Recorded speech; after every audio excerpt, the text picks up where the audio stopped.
ప్రభుత్వ మెడికల్ కాలేజీల ప్రైవేటీకరణ విధానాన్ని వ్యతిరేకిస్తూ చేపట్టిన కోటి సంతకాల సేకరణ కార్యక్రమం చివరి అంకానికి చేరిందని తిరువురు నియోజకవర్గ వైసీపీ ఇన్ఛార్జి స్వామిదాసు తెలిపారు.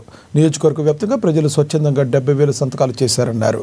సేకరించిన పత్రాలను పార్టీ శ్రేణుల సమక్షంలో విజయవాడ జిల్లా పార్టీ కార్యాలయానికి తీసుకెళ్తున్నట్లుగా ఆయన స్పష్టం చేశారు.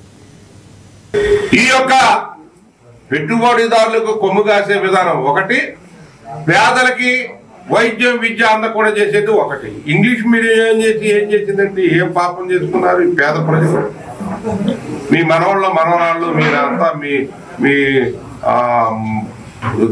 ముఖ్యమంత్రి గారి మనవడు, ఈ వైద్య శాఖ మంత్రి అయినటువంటి లోకేష్ గారి కుమారుడు ఎక్కడ చదువుతున్నాడండి? ఎక్కడ చదువుతున్నాడు? దేవం ఇంగ్లీష్ మీడియంలో ఇంటర్నేషనల్ స్కూల్లో చదువుతున్నారు. మీ మనవాళ్ళు అందరూ కూడా, మీ మంత్రివర్గంలో ఉన్నటువంటి వాళ్ళు, మీ లీడర్స్ మొత్తం కూడా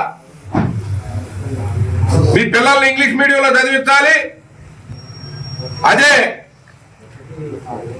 పేద ప్రజల పిల్లలకి జగన్మోహన్ రెడ్డి గారు ఇంగ్లీష్ మీడియం ప్రవేశపెడితే దాన్ని ధ్వంసం చేశారు.